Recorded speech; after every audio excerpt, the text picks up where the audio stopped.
Fala pessoal, vamos dar início aí a mais uma aulinha, falando agora do que vem a ser reações químicas e como que a gente representa isso dentro de equações. Vamos lá. Bom, quando a gente fala de reação química, a gente está falando de um fenômeno, tá, que acontece e que promove um rearranjo aí dos elementos químicos envolvidos no processo anterior. Então, assim, se eu misturo hidrogênio e oxigênio, eu vou formar ao final coisas que tenham apenas hidrogênio e oxigênio. Então é esse rearranjo aí de elementos e átomos que produz novos compostos, é o que eu chamo de reação química, tá? A reação química ela tem uma representação, e a representação dessa reação é a equação química. Bom, quando a gente fala de reação, a gente está falando de um fenômeno, tá? E vamos dar o exemplo aí do fenômeno de formação da água através de hidrogênio e oxigênio. Como é que eu poderia representar essa coisa? Às vezes pode aparecer para você, como vai aparecer aí na questão, acho que para casa, a equação química, o fenômeno, ele descrito para você em forma de texto. Então, se eu falo assim, fenômeno de formação da água líquida através de hidrogênio e oxigênio, significa que eu estou formando água a partir de um e outro.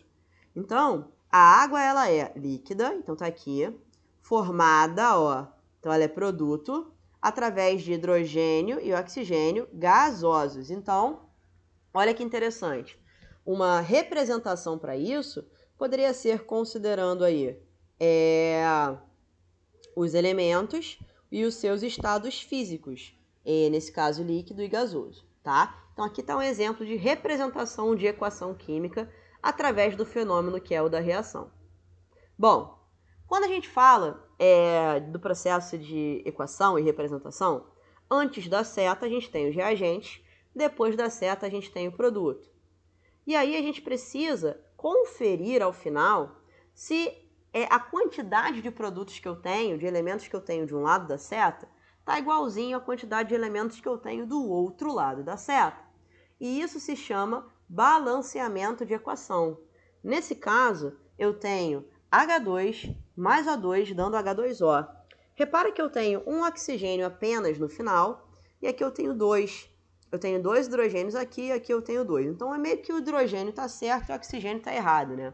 Como é que a gente promove o balanceamento? A gente promove o balanceamento através de um negócio chamado coeficiente estequiométrico, que nada mais é do que o númerozinho que tu coloca aqui na frente para isso acontecer. Então, o balanceamento de equação se dá da seguinte maneira.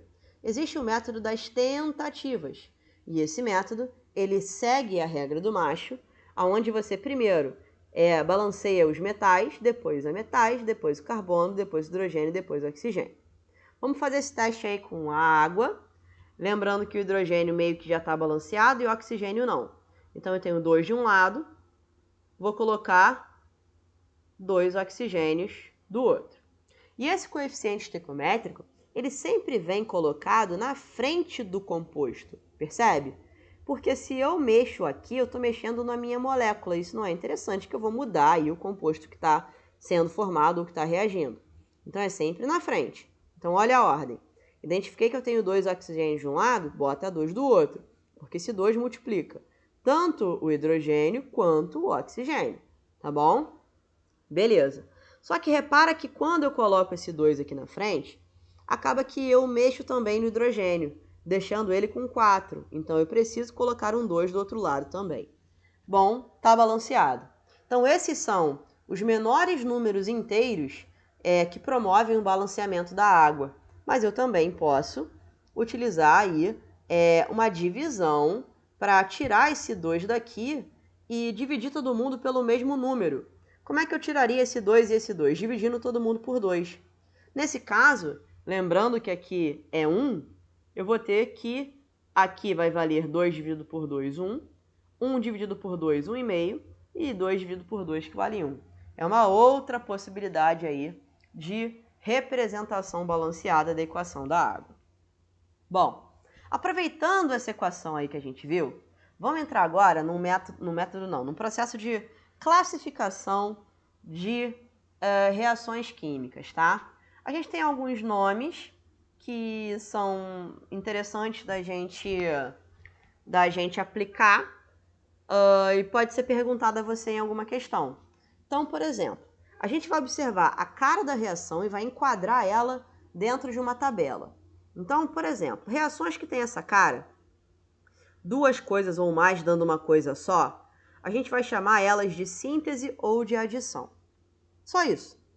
Então, duas coisas dando uma, ou mais de uma coisa dando uma só. E aí, quando eu falo uma coisa ou duas coisas, a gente sempre precisa reparar nesse sinalzinho de mais, tá?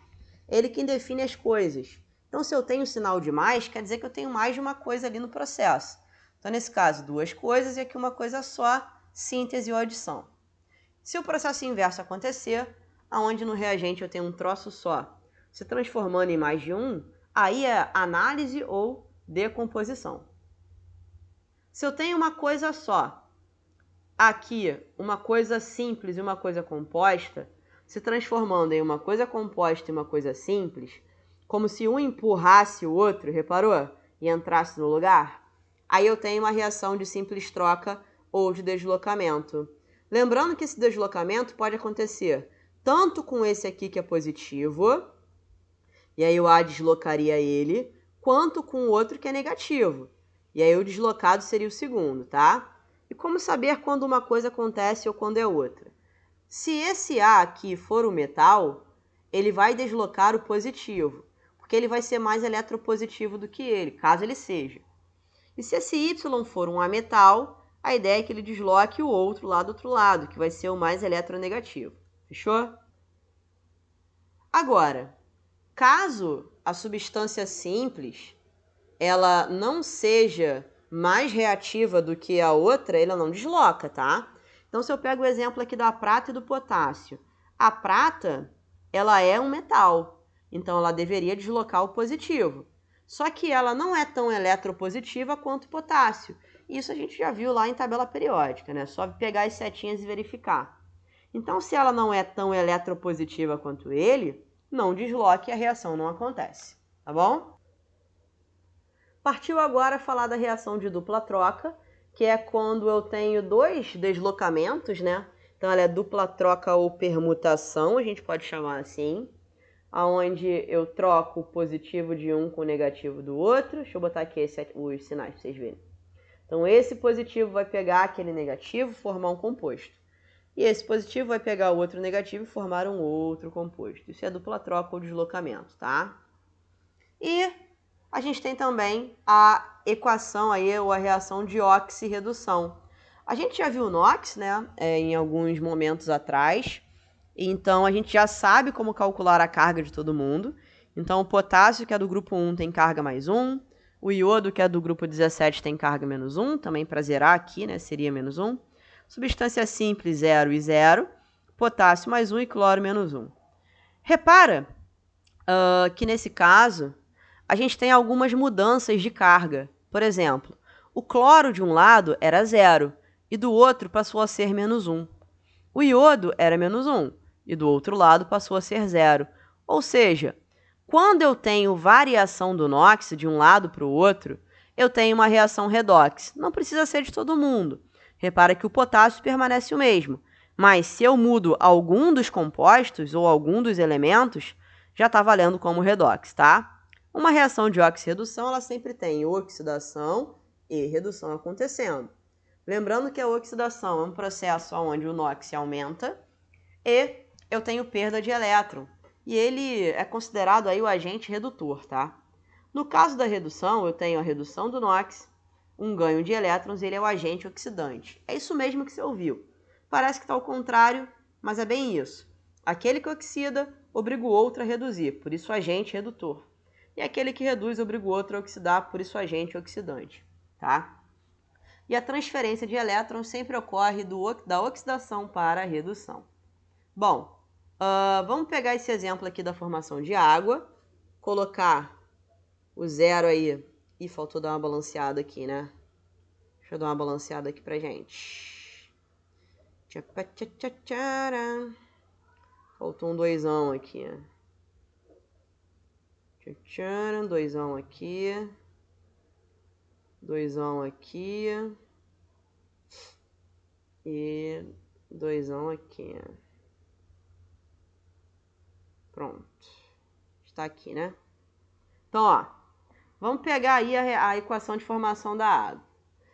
Eu tenho como cargas aí para as substâncias simples 0. Hidrogênio a gente já viu em aulas de inox que ele vale mais 1. Oxigênio menos 2. O que está mudando? Alguma coisa está mudando? Sim, claro. O hidrogênio está indo de 0 para mais 1, está aumentando o NOx, está sofrendo uma oxidação. E o oxigênio está indo de 0 para menos 2, está reduzindo, está sofrendo uma redução. Então, esse que sofre oxidação é o agente redutor e esse que sofre redução é o agente oxidante, tá? Então é isso, galera. Com isso em mente, façam aí os exercícios da página 33, tragam as dúvidas para a central e semana que vem a gente se vê. Beijão.